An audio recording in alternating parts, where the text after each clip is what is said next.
చర్చిలో ఎంతో సహాయం చేసింది. కీబోర్డు అవన్నీ మరి ఎంతగానో మరి సహాయం చేసింది. తర్వాత మరి ప్రేయర్ పెట్టుకున్నప్పుడు కూడా అందరం వస్తే లీలా మరి ఈరోజు ప్రేయర్ జరుగుతుంది, మరి మంచిగా చేయాలి నువ్వు అని అన్నప్పుడు లీల కూడా ఎంతో పరిచర్య చేసింది. ఆమె ఏ పని చెప్పినప్పుడు ఏ పని కూడా కాదు అని అన్నారు. పాస్ గారు వస్తే మరి వారికి సాయం చేయడం, ఇక్కడైతే ఏ పని కూడా పంపలేదు. నేను వచ్చినప్పుడు కూడా పాస్టమ్మ చిన్న కాను కానీ నాకు కూడా సాయం చేసింది. మరి ఎప్పుడు చూడు ప్రార్థన, ఎప్పుడు చూడు బైబిల్, మరి పుట్టిగా లేక ఖాళీగా అయితే ఎప్పుడు లేదు. మరి నాకు పదే పదే ఫోన్ చేసేది, భోజనం చేసేది నాకు చేసేది, ఎప్పుడు పడితే అప్పుడు చేసేది. నేనైతే ఎప్పుడు కూడా ప్రేయర్ చేసేదాన్ని, ఏం కాదు నువ్వు ధైర్యంగా ఉండాలి అని.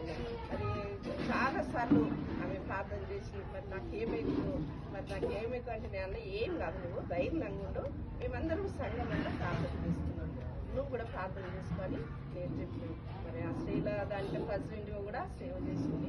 ఆమెకి ఎంతో సేవ అంటే ఎంతో ఇష్టము, ఆమెకి ప్రేమ. నీతిమంతుని జ్ఞాపకం చేసుకుంటా ఆశీర్వాదకరమని మరి వాక్యం సెలవిచ్చినట్టుగా ఆమె మరి మన సంఘంలో ఎంతో సేవ చేసి అందరినీ ఆదరించి మనం ఎక్కడికి వెళ్ళినప్పుడు కూడా ఆమె కూడా మనతో పాటు మరి మంచిగా ఉన్నప్పుడు ప్రార్థన కూడా వచ్చినట్టుగా మనం గమనిస్తున్నాము. మరి మధ్యాకాశంలో మరి బూరలు ఊరినప్పుడు మృతులైన వారు వేస్తారని వాక్యంలో కూడా సెలవిచ్చినారు.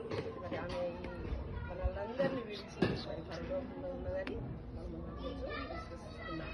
ఈ కొద్ది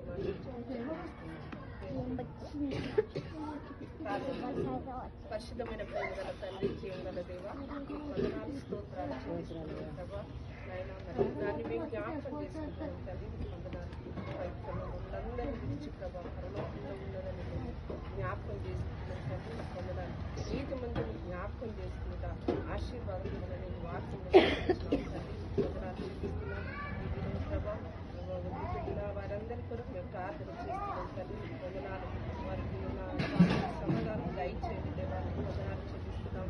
ఆయన మృతులైన వారు లేస్తారని వాక్యం స్తోత్రాలు చెల్లిస్తున్నాం. వచ్చిన సంఘాన్ని బట్టి బంధుమిత్రులను బట్టి వందనాలు ప్రభావం. ఈ కార్యక్రమం అంతటిలో నీ కృప నీ సన్నిధిని జీవనాశనం ఉంచినది ఏసే ఘనమైన నామన ప్రార్థించి వేడుకుంటున్నాం తల్లి.